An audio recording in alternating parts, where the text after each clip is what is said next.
Serial वसुधा में आ गया है एक बहुत बड़ा अपडेट दोस्तों। जी हाँ, कल हमने देखा था कि वसुधा ने अपने प्यार और श्रद्धा से कान्हा जी की चौकी सजाई थी, लेकिन उसकी मेहनत का क्रेडिट सारिका ने लेना चाहा, लेकिन दिव्या ने सच उगल दिया और चंद्रिका ने सबके सामने सारिका को डांट लगाई।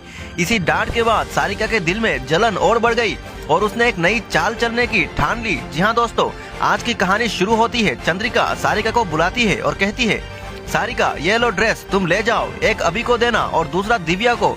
उन्हें कहना शाम को जन्माष्टमी के अवसर पर वो दोनों कृष्ण और राधा बनेंगे। परिवार के सामने ये दोनों बच्चे ही सही लगते हैं। सारिका मुस्कान छुपाते हुए कहती है, जी भाभी जी, लेकिन अंदर ही अंदर उसका दिमाग चल रहा होता है।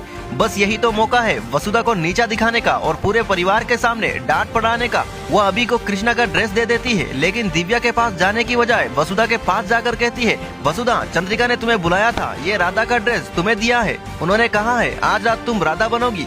वसुधा हैरान होती है, लेकिन सोचती है शायद मुझे भी परिवार अपना समझने लगा है। उसके चेहरे पर एक हल्का सा सुकून आ जाता है। तो दोस्तों शाम होती है, पूरा महल जन्माष्टमी के रंगों में रंग जाता है। सितारों से सजावट, ढोल की आवाज और कान्हा जी के भजनों से पूरा महल गूंज उठता है। सभी लोग उत्सव को तैयार होते हैं और तभी राधा का रूप धारण करके वसुधा वहां आती है। उसके हाथों में फूलों की माला, माथे पे बिंदी और राधा का रूप देखकर सब लोग चौंक जाते हैं। पूरे परिवार के चेहरे पर हैरानी है। चंद्रिका का चेहरा गुस्से से लाल हो जाता है दोस्तों। वो जोर से चिल्लाती है, वसुधा ये तुमने क्या कर दिया? मैंने तो तुम्हें एक नौकरानी नहीं बल्कि अपनी बेटी की तरह रखा था, पर तुमने तो हदें पार कर दी। तुम्हें ये सोच भी कैसे सकती हो तुम राधा बनकर मेरे बेटे के साथ खड़ी हो सकती हो?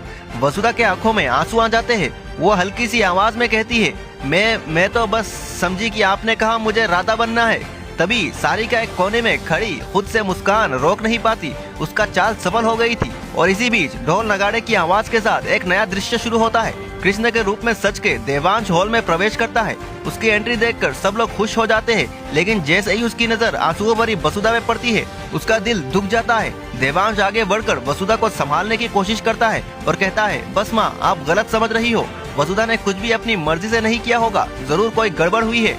लेकिन वसुधा का दिल टूट चुका होता है। वो रोती है, आंसू गिरते रहते हैं और वो कहती है, मैं यहाँ के लिए सिर्फ एक बोझ हूँ, चाहे जितना भी सही कर लूँ सब गलत ही समझते हैं। कैमरा जूम होता है देवांश के बेचैन चेहरे पर, वसुधा के आंखों पर, सारिका के खुशियों से चमकते चेहरे पर, और एपिसोड यही एंड हो जाता है दोस्तों।